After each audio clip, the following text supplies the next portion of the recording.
어느 책에서 그리스도인은 미인 대칭의 삶을 살아야 된다라고 이렇게 표현을 하고 있습니다. 미인 대칭의 삶, 건강하고 행복한 삶을 이렇게 의미한다라고 이렇게 볼 수 있는데요. 미인 대칭이 뭔가 하면 약자예요. 미소 짓기, 인사하기, 대화하기, 칭찬하기, 이거를 이제 미인 대칭이라고 합니다. 그래서 우리가 만나면 이런 또 인사와 이런 모습들을 우리가 만들어가야 되지 않을까 하는 생각을 해보면서, 여러분 미인 대칭 우리 서로 좀 바라보시면서 인사처럼 우리 좀 나누시면 좋겠습니다. 미소 짓기, 인사하기, 대화하기, 칭찬하기. 시작. 미소 짓기, 인사하기, 대화하기, 칭찬하기. 예, 우리 어린이들만 한번 해볼까요? 네 가지. 시작. 미소 짓기, 그 다음 또 뭐야? 인사하기, 대화하기, 칭찬하기. 예, 우리 다 같이 다시 한 번만 해봅니다. 시작. 예, 미소 짓기, 인사하기, 대화하기, 칭찬하기. 예, 그래서 미인 대칭의 삶을 우리가 살아가게 되면 서로의 관계가 달라지고, 또 경직된 관계가 부드러워지고, 또 굳은 표정이 밝아진다라고 이렇게 이야기를 합니다. 그리고 또 미인 대칭의 삶을 우리가 살아가게 되면 우리 마음의 스트레스가 해소되고, 또 일상에서 만약에 여러분이 그렇게 할 수 있다면 업무 효율도 높아지고, 무엇보다 웃음으로 활기 넘치는 일상을 살아갈 수 있다라고 하는 비결을 우리에게 가르쳐 주고 있습니다. 그래서 한 번에 구호로 끝나는 것이 아니라 여러분이 만날 때마다 나는 그리스도인으로서 미인 대칭의 삶을 살아야 된다라고 하는 생각을 가지고 이 네 가지의 의미들을 날마다 이렇게 선포하고 그렇게 살아가시기를 바랍니다. 4월이 시작이 되었습니다. 식목일을 우리가 전후해서 산과 들에 나무를 심고, 또 화단을 가꾸고, 또 집안에 화사한 봄꽃들을 새로 바꿔 심으면서 분위기를 이렇게 바꿔주고 삶의 새로운 활력을 불어넣는 그런 모습을 우리가 보게 됩니다. 그래서 겨울은 좀 칙칙하고 회색빛의 그런 무거운 분위기였다면, 봄은 우리가 원하지 않아도 봄 기운에 싹이 나고, 또 진달래 꽃이 피고, 요즘도 개나리 목련이 또 활짝 피는 너무나 아주 밝음이 이렇게 느껴지는 좋은 계절을 우리가 맞이했습니다. 이런 계절에 우리의 마음도 좀 밝았으면 좋겠고, 우리의 또 일상의 환경도 조금만 우리가 신경 쓰면 우리의 삶의 이미지를 아주 다르게 이렇게 변화를 줌으로 인해서 행복을 느낄 수 있으리라고 봅니다. 자, 저는 이와 같은 시간의 흐름 속에서 4월달은 아무래도 무언가를 심고 가꾸고 또 하는 그런 어떤 계절로 살펴보면서, 여러분은 매일 생명을 심는 일에 어떻게 살아가는가 라고 하는 질문을 먼저 좀 던지고 싶습니다. 우리는 생명이기 때문에 살아가고, 생명이 있는 것들과 우리는 교제하고 관계를 맺고 살아갑니다. 그런 면에서 우리는 살아간다라고 하는 것은 생명과 관계된 삶을 살아가는 거고, 또 생명을 살리고 생명을 느끼는 그런 삶을 살아가는 것이 우리의 삶이다라고 이렇게 볼 수 있습니다. 그런 면에서 우리는 어떤 모양이든지 다 생명과 관계된 일을 하고 있고, 생명을 살리는 일을 위해서 우리가 또 살아가고 있다라고 이렇게 볼 수 있습니다. 그런 면에서 우리가 생명을 심는 일, 또 생명을 가꾸는 일, 이것은 우리에게 얼마나 중요한 일인지 모릅니다. 그런 면에서 저는 여러분들이 마지못해 살아가는 억지로의 삶이 아니라 우리가 의도적으로 적극적으로 나를 통해서 생명이 새롭게 이렇게 번성케 되고, 생명을 살리는 역사들이 여러분의 삶을 통해서 주변을 아름답게 변화시키는 그런 일들이 일어나기를 바랍니다. 그런 면에서 오늘 본문 말씀을 우리가 좀 살펴보게 되면, 오늘 본문의 말씀은 우리에게 생명을 살리는 일에 대한 아주 중요한 가르침을 주고 있습니다.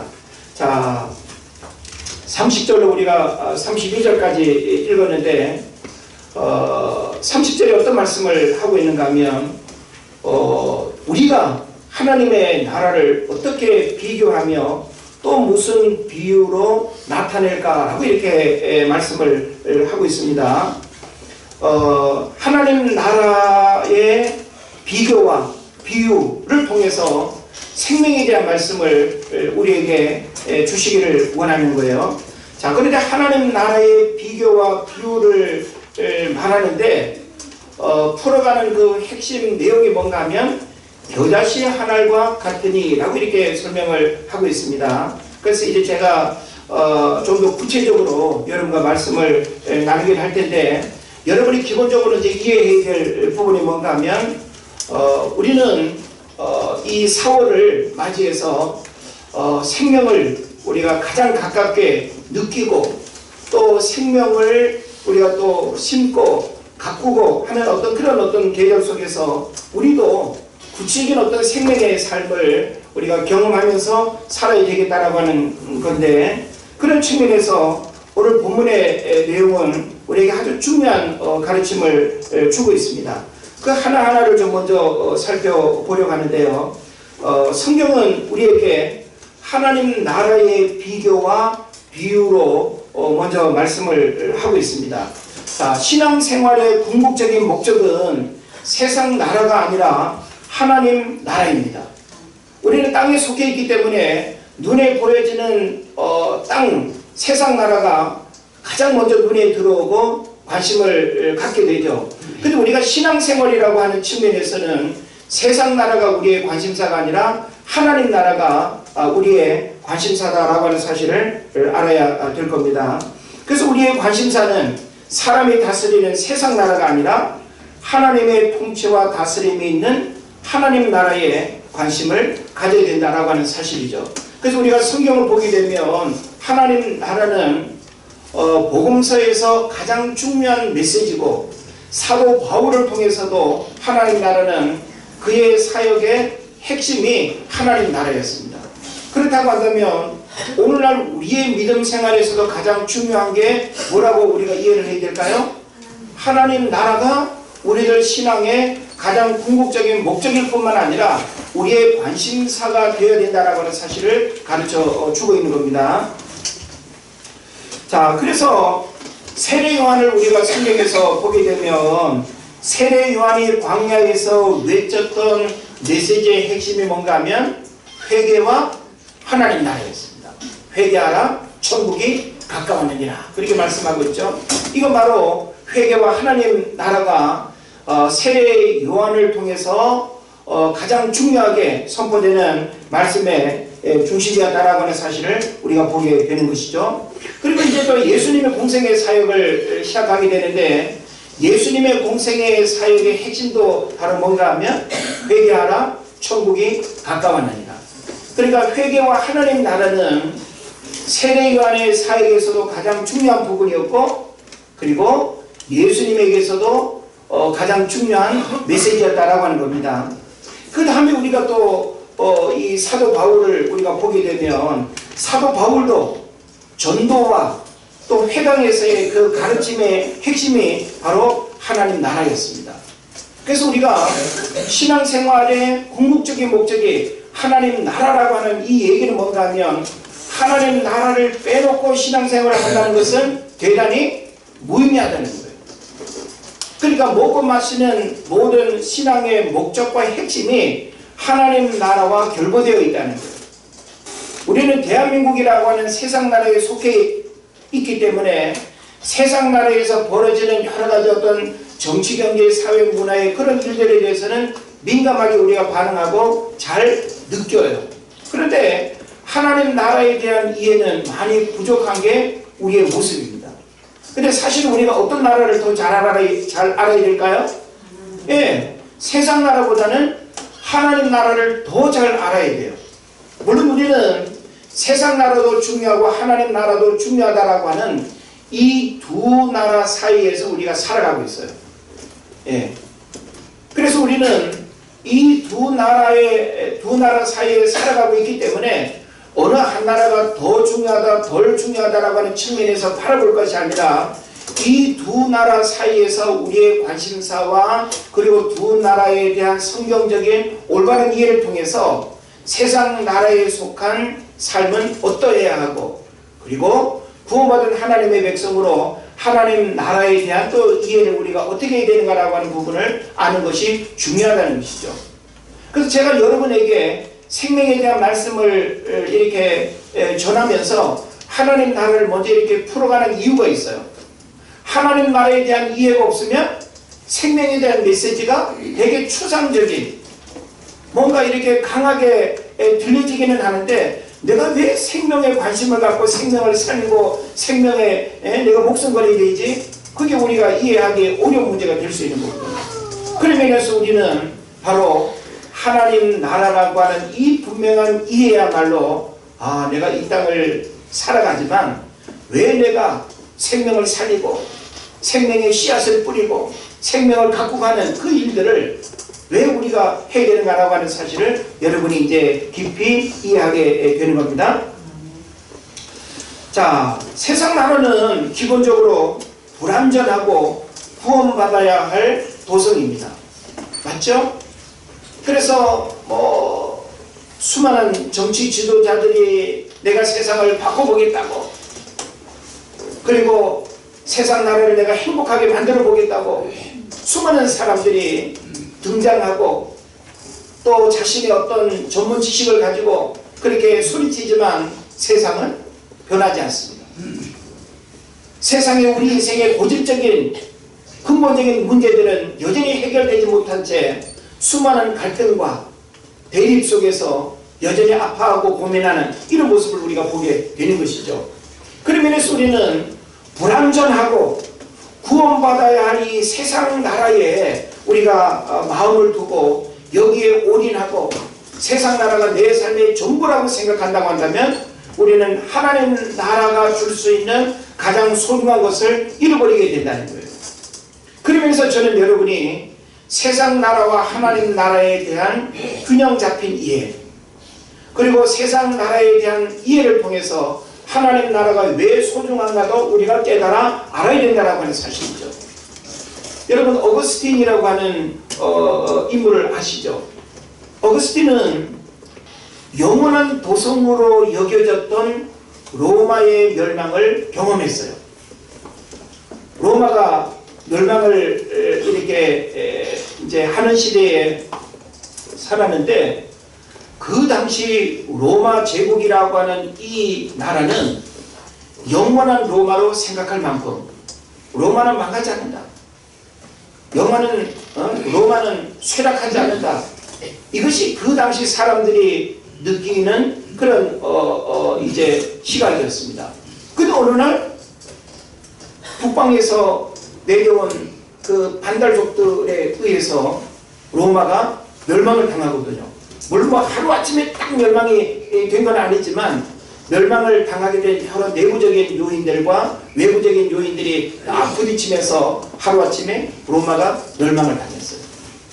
그러니까 어느 시점까지 로마가 망하지 않으리라고 영원한 로마를 바라봤는데 로마가 망하는 걸 이렇게 보면서 이 어거스틴이 하나님의 도성이라고 하는 특별한 묵상을 하게 됩니다. 그래서 예루살렘과 바벨론이라고 하는 이 두 도시는 바로 세상 나라와 하나님 나라를 대표하는 이미지를 가지고 있어요. 바벨론 나라는 로마를 의미하면서 세상 나라의 상징이 되겠죠. 예루살렘은 이스라엘에 있는 한 도성이지만 바로 하나님 나라를 상징하는 그런 의미가 있는 거예요. 그래서 예루살렘은 우리가 이 교회사적으로 보더라도 예루살렘이 갖고 있는 그 의미는 굉장히 큰 거예요. 다윗도 이 다윗의 도성으로 불려지고 솔로몬에 의해서 예루살렘의 성전이 지어지고, 그리고 오늘날 긴 시간 동안 이 예루살렘이라고 하는 이 도성은 굉장히 신앙적인 측면에서 깊은 메시지를 담고 있다는 하는 사실을 우리가 이해할 수 있습니다. 그래서 이 두 나라 사이에서 고민과 갈등하며 살아가는 우리들이 하나님의 도성을 어떻게 바라보며 살아야 하는가를 책 하나님의 도성이라고 하는 이 책 속에서 어거스틴이 아주 깊이 있게 풀어가고 있습니다. 여러분이 하나님 나라, 하나님 도성에 대한 깊은 이해를 원하신다면 아마 그런 책을 읽어보신다면 이 세상 나라와 하나님 나라가 갖고 있는 장단점, 왜 우리가 세상 나라가 아닌 하나님 나라에 깊은 관심을 가져야 되는가라고 하는 이 사실을 우리가 알게 되는 것입니다. 그래서 예수님도 오늘 본문에서 하나님 나라에 대한 비교와 비유를 통해서 우리가 소망하고 살아가는 하나님 나라를 잃어버리지 않을 뿐만 아니라 그 하나님 나라를 날마다 넓혀가기를 원하십니다. 네. 자, 인구가 점점 많아지는 게 좋아요? 적어지는 게 좋아요? 많아지는 게 좋죠. 그럼 지금 우리나라 이 저출산 문제로 심각한 미래 예측에 불안한 정보들을 우리가 듣지 않습니까? 향후 10년, 20년, 30년 우리가 지금 경험할 수 있는 그 세대에 이 저출산으로 인해서 일어날 이 사회 변화라고 하는 것은 심각합니다. 하나님 나라도 역시 마찬가지예요. 하나님 나라도 땅이 넓어지는 것과 더불어서 사람이 많아지는 이것이 두 가지 의미가 동일하게 적용이 되는 거예요. 세상 나라도 힘이 있으려면 두 가지가 충족되어야 되지 않겠습니까? 땅도 넓어야 하고 인구도 많아야 되고. 자, 우리가 하나님 나라를 확장한다라고 하는 것은 하나님의 나라는 우리 눈에 보여지는 발을 땅에 딛고 살아가는 그 땅을 의미하지는 않습니다. 이것은 영역을 의미하는 거예요. 어떤 영역이냐? 하나님이 통치하고 다스리는 그 영역이 바로 땅이 되는 거예요. 만약에 여러분의 가정이 하나님 나라가 된다는 것은 뭐예요?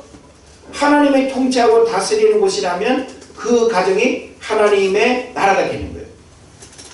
한 나라를 하나님이 다스린다면 그 나라가 하나님 나라가 되는 거예요. 근데 지금 우리가 세상을 지도를 놓고 펼쳐보면 하나님 나라를 색깔로 우리가 표시를 한다라고 할 때 하나님 나라의 영역이 얼마나 되겠어요?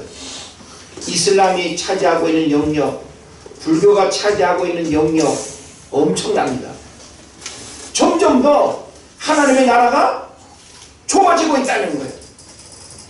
그리고 구원받은 하나님의 백성들도 점점 더 떨어져 나가고 있고 구원받는 자의 수가 점점 더해져야 되는데 더해지지 못하는 그런 시대 속에 살아가고 있는 거예요.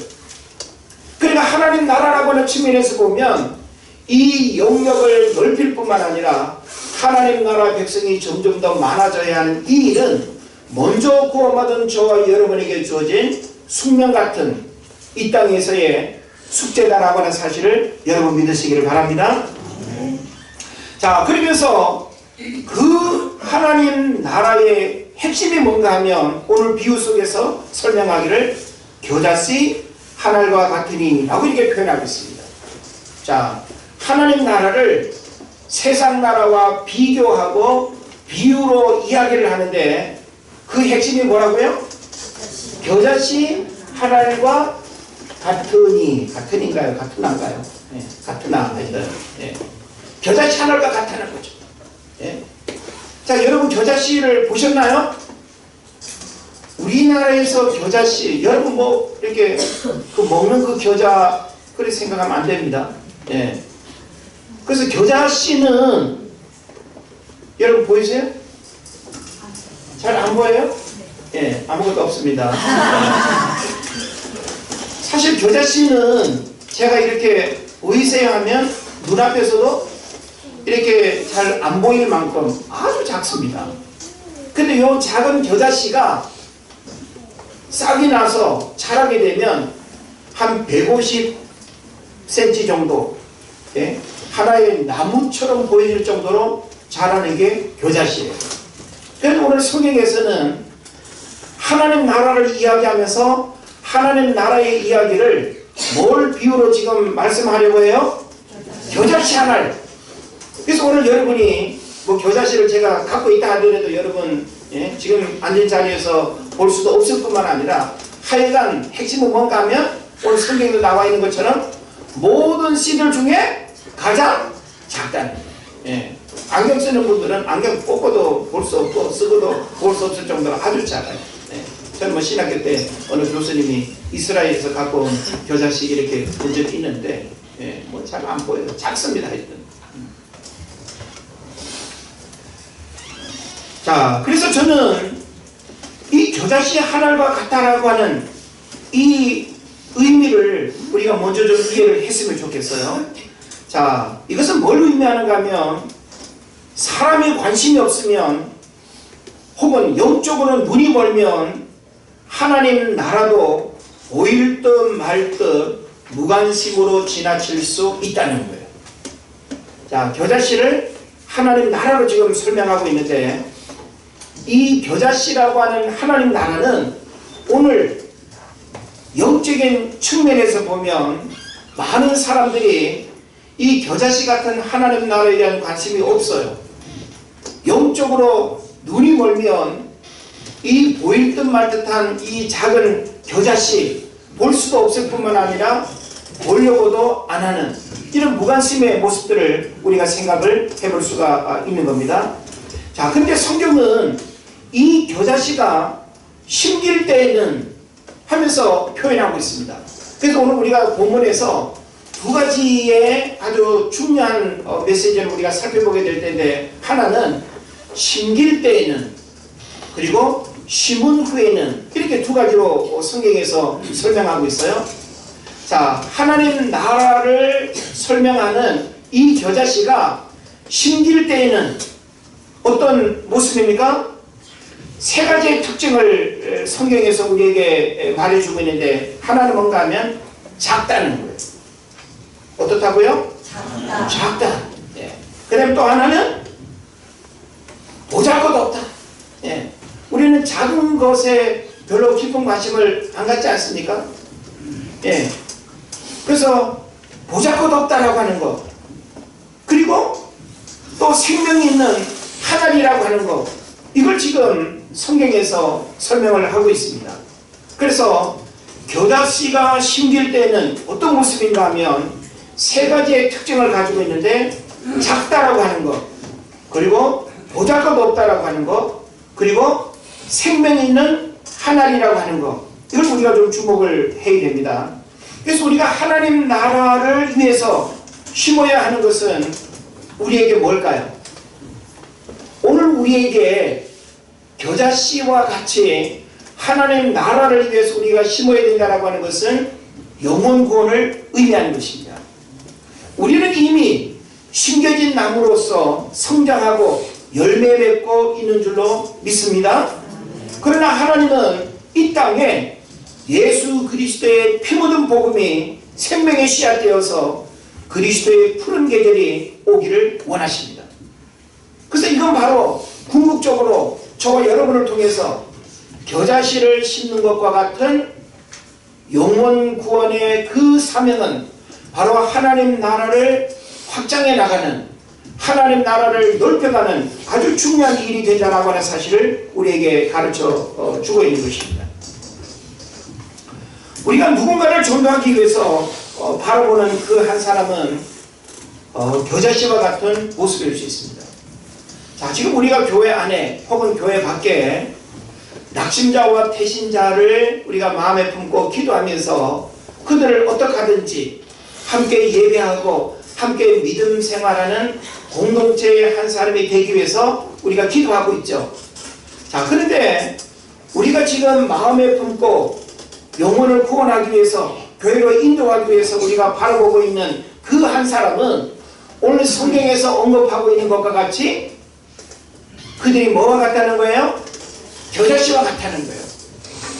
겨자씨는 작다 그랬어요. 보잘것없다 그랬어요. 그리고 하늘에 불과하다고 이야기했습니다. 자, 이런 어떤 특징을 가지고 있는데, 수많은 사람들 중에 우리가 마음에 품고 있는 그 한 사람, 바로 겨자씨처럼 작거나 보잘것없거나 그리고 하나에 불과한 이런 이제 문제들을 가지고 있는 거죠. 그런데 이 하늘에 예수의 생명의 씨앗으로 말씀의 밭에 심겨진다면 역사를 바꾸는 하나님의 일꾼이 될 수 있다는 것입니다.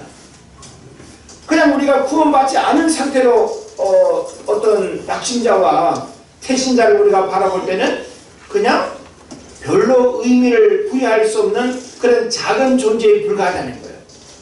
예? 겨자씨 하늘처럼 작고 보잘것없고 그냥 수많은 사람들 중에 하나로 존재하는 그게 불과하다는 거예요. 그러나 그 겨자씨에 생명이 있어서 생명이 있는 그 씨앗이 땅속에 들어가서 움을 틔우고 자라게 된다면 우리가 보잘것없이 바라보고 있던 내 친구와 이웃과 가족과 내가 마음에 품고 있는 그 태신자가 바로 하나님 나라의 역사를 바꾸는 위대한 인물이 될 수 있다는 하는 사실을 여러분 깨달으시기를 바랍니다. 네. 두 명의 친구가 있었습니다. 한 사람은 교회를 떠나지 않고 경건한 믿음의 삶을 살았습니다. 그 이름은 조나단 에드워드입니다. 또 한 친구는 어렸을 때 교회는 다녔지만 성장하면서 교회를 등지고 술집을 출입하며 세상에서 살다가 인생이 끝났습니다. 그의 이름은 맥스 주크라고 하는 사람입니다. 그런데 어느 역사학자가 이 두 사람의 가계를 추적했더니 놀라운 일이 발견됐습니다. 신앙의 가정을 이루었던 이 조나단 에드워드는 오늘날까지 617명의 후손을 두었는데 그 중에 대학 총장을 지냈던 사람이 12명, 교수가 75명, 의사가 60명, 성직자가 100여 명, 군대 장교가 75명, 조술가가 80명, 변호사가 100명, 판사가 30명, 공무원이 80명, 하원의원이 3명, 상원의원이 1명, 미국의 부통령을 1명 배출했다. 또 맥스 주크의 가계는 어떻게 됐을까요? 불신앙의 가정을 이루었던 이 맥스 주크는 에드워드 가계보다 2배나 더 많은 1292명의 후손을 두었습니다. 얘는 마이너스예요. 자손은 번성했는데 불행하게도 유아로 사망한 사람이 309명, 직업적인 거지가 310명, 불구자가 440명, 매춘부가 50명, 도둑이 60명, 살인자가 70명, 보통 사람이 겨우 53명. 이거 뭘 의미할까요? 똑같은 복음의 씨앗이 누구에게 떨어져서 자라냐 자라지 못하느냐에 따라서 생명의 복음은 그 한 사람의 영혼만 구원시킬 뿐만 아니라 그 한 사람을 통해서 한 가정과 한 가문과 한 가게의 혈통을 바꿔놓는다라고 하는 사실을 여러분 믿으시기를 바랍니다. 그러면서 우리는 내가 누군가를 구원한다라고 이 사실을 결코 가볍게 여기면 안 돼요. 여러분이 어린아이 하나를 주님께로 인도한다 할지라도 영혼의 가치는 어른이나 어린아이나 똑같습니다. 그렇다고 요즘 어린아이들 과자 사줄게 따라와 교회까지 데리고 올 수 있습니까? 옛날에는 가능했어요. 학교 앞에서 아이들이 좋아하는 거 보여주면서 따라와 10m까지 또 따라와 100m 앞으로 따라와 교회 앞에까지 잘 따라왔습니다. 그리고 아이들에게 교회까지 데리고 들어와 가지고 예수님 이야기하고 뭐 전화번호 적고 교회 나오게 약속하고 그런 부분들이 가능했어요. 요즘은 전화번호 틀리게 가르쳐주죠. 잘 가르쳐줘요. 그런데 틀리게 가르쳐주는 것을 엄마 아빠로부터 거짓말 교육을 받습니다. 그리고 주는 것만 달랑 받아먹고 달아나죠. 그만큼 우리의 영적인 관심사가 그리고 복음을 받아들이는 이 마음의 토양이 얼마나 굳어지고 딱딱하고 안 받아들이는 이런 시대에 살고 있는가. 그렇다고 한다면 그들을 통한 그들의 미래와 후세는 어떻게 되겠습니까? 여러분의 가문이 명문 가문이 되기를 원하고 명품 인생이 되기를 원한다면 예수 그리스도를 통한 그 복음이 여러분 자신뿐만 아니라 여러분의 자녀들도 여러분의 인생을 빛나고 복되게 할 줄로 믿습니다. 그런 면에서 우리는 우리의 자녀들이 그리고 우리의 가족이 다 구원받아 믿음의 명문 가문을 이루는 이런 축복의 역사들이 조나단 에드워드와 같은 그런 가정으로 일어나기를 축복합니다. 겨자씨 하나 같은 복음이 사람을 바꾸면 D.L. 무디 같은 빌리 그레엄 목사님 같은 복음 전도자로 쓰임받을 수 있습니다. 그런가 하면 아펜셀러나 언더우드 토마스 같은 그런 선교사가 되어서 영적 봉토의 땅에 복음을 전하는 파수꾼이 될 수도 있는 것입니다. 그런데 오늘 성경은 심길 때에는 하면서 세 가지 특징을 이야기했죠. 그 다음에 심긴 후에는 하면서 또 다른 내용을 오늘 성경에서 우리에게 보여주고 있습니다. 자, 겨자씨 한 알이 심긴 후에는 어떤 일들이 일어난다고 32절에서 말하고 있나요? 여러분 32절 한번 다 같이 읽습니다. 시작. 심긴 후에는 자라서 모든 풀보다 커지며 큰 가지를 내더니 공중의 새들이 그 그늘에 깃들 만큼 되느니라. 예. 자, 심긴 후에는 어떤 일들이 일어나는지 여러분 그 특징을 한번 말해 보시죠. 자, 겨자씨 그 작은 한 알이 심긴 후에는 어떤 일들이 일어나나요? 첫째로 자라서 딱 화면에 지금 나타납니다. 자라서. 두 번째로는 커지며. 맞나요? 그 다음에 세 번째로는 큰 가지를 내며. 그냥 가지를 하면 안 돼요. 큰 가지를 내며. 그 다음에 공중의 새들 앞에 뭐가 또 있죠? 그 그늘이라고 하는 거 굉장히 중요합니다. 생각해 보세요. 겨자씨 하나 자체는 아주 볼품없는데 자라서 그늘을 만든다라고 하는 것은 이 사막이라고 하는 환경에서 이 건조한 이 날씨의 그늘은 도피자예요. 도피자. 여러분 건조할 때는 어디든지 그늘만 들어가면 거기가 천국인 거 아시죠?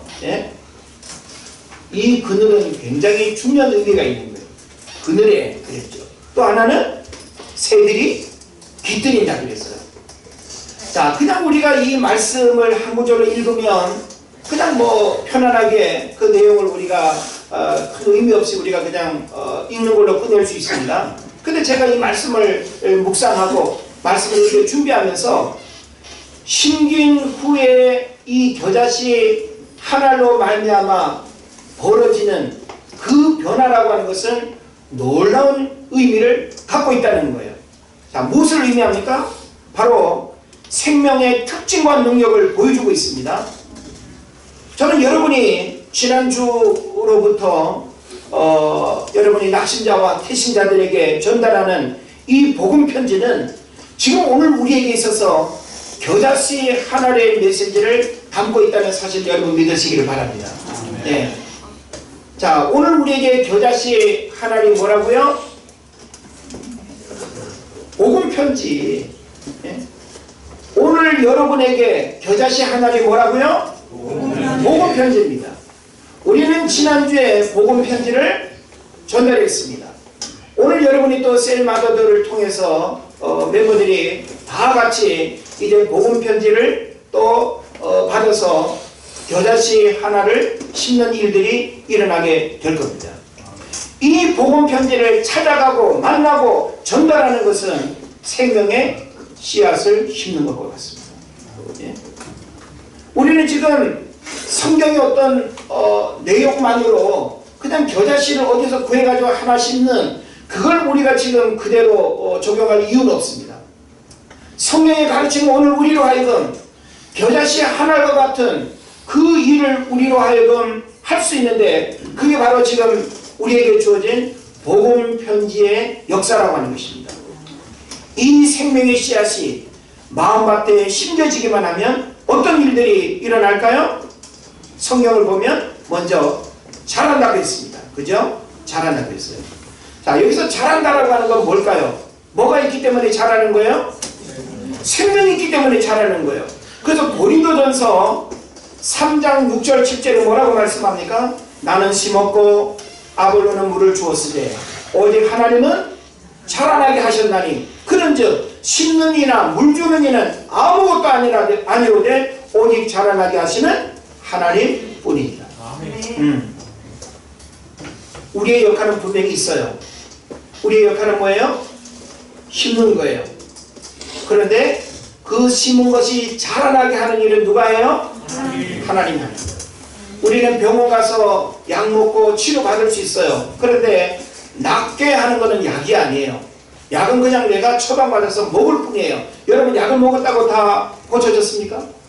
수술 받았다고 다 고쳐졌습니까? 고친다라고 하는 것은 하나님의 영역입니다. 할렐루야? 아멘. 예. 자라게 하는 것은 누구의 영역이에요? 하나님의 영역이에요. 우리는 심는 일, 복음 편지를 누군가에게 찾아가서 만나서 우리가 전달해주고 복음 편지의 메시지를 꼭 읽을 수 있도록 안내해주는 역할을 할 수 있어요.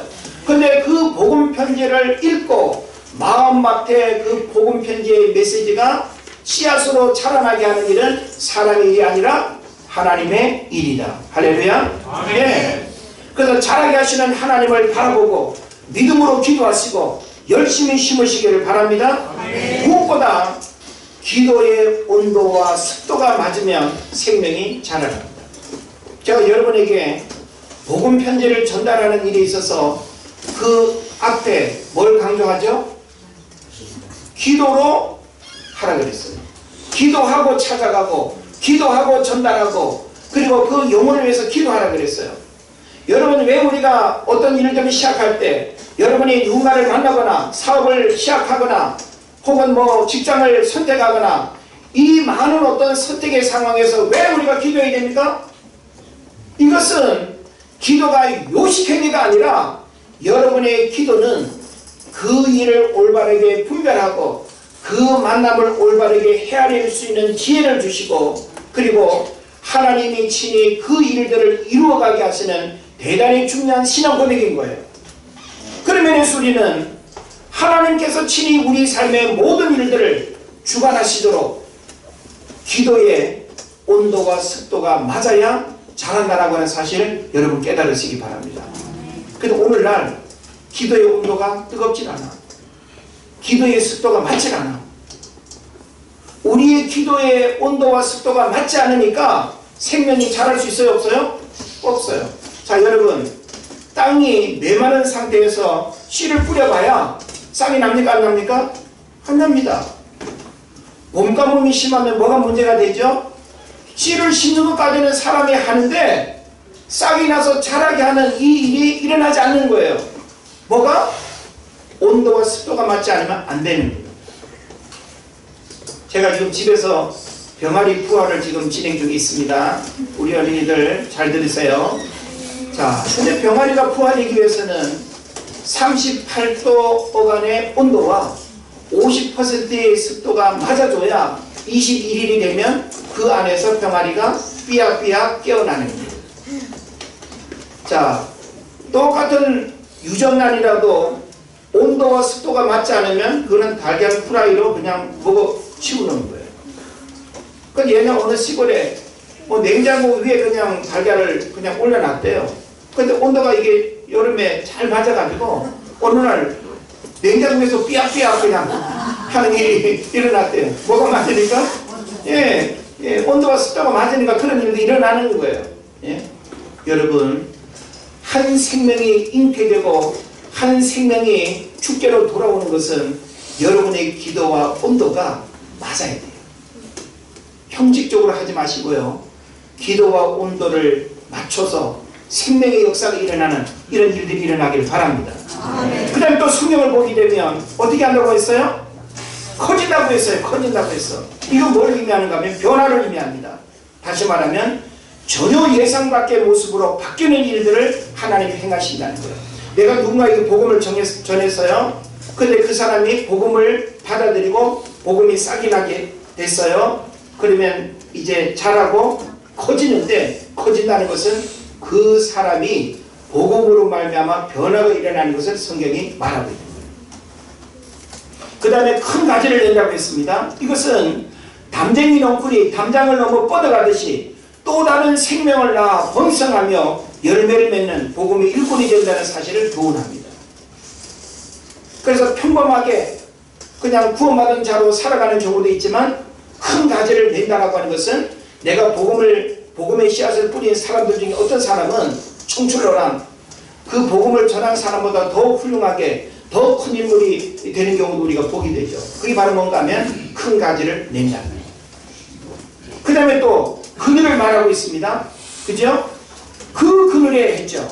이것은 바로 타인을 위한 삶입니다. 구원받기 전에는 자기밖에 몰랐고 구원받기 전에는 너무나 이기적인 자기중심적인 그런 삶을 살았는데 이제 이 구원을 통해서 이타적인 희생과 헌신의 삶을 살아가는 것을 의미하는 것입니다. 아프리카 선교의 아버지인 슈바이처나 인도 선교의 아버지인 윌리엄 캐리 같은 인물들 바로 그늘 같은 위대한 인물로 변화가 된 거예요. 예? 여러분의 자녀들이 복음을 통해서 구원받는 역사가 일어나게 되면 수많은 사람들을 그늘되게 하는 이런 역사들이 일어나게 될 줄을 믿습니다. 그리고 마지막으로는 어떻게 된다고요? 새들이 깃들인다고 했습니다. 이것은 보호와 안전을 의미합니다. 방황하는 사람들, 죄 가운데 유리방황하는 사람들, 버림받은 사회적 약자들, 복음 안에서 참 안식을 누리게 되는 이런 일들을 우리가 가르치고 행할 수 있다는 것입니다. 바라기는 여러분 모두가 사순절을 보내면서 이 거룩한 생명 씨앗 심는 일에 최선을 다하시기를 바라고 오늘 지금 우리에게 있어서 이 겨자씨 하나는 뭐라 그랬어요? 복음 편지라고 하셨어요. 예. 여러분 자꾸 대답을 안 하시는 거는 그만큼 관심이 없다는 거예요. 예? 안 뿌리겠다는 거예요. 예?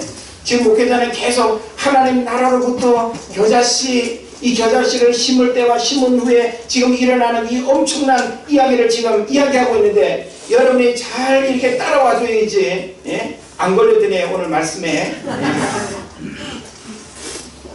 우리는 이미 말씀을 통해서 결론이 났습니다. 하나님은 저와 여러분이 생명의 씨앗을 심는 일을 원하세요. 그래서 하나님 나라가 저와 여러분을 통해서 점점 더 넓어지고 그리고 하나님 영광 받으시는 그런 일들이 일어나기를 원합니다. 겨자씨 하나를 심는 것은 오늘 우리에게 복음 편지를 우리가 심는 일입니다. 이 일을 저와 여러분이 신실하게 기도로 잘 감당할 수 있기를 주의 이름으로 축원을 드립니다. 기도하겠습니다.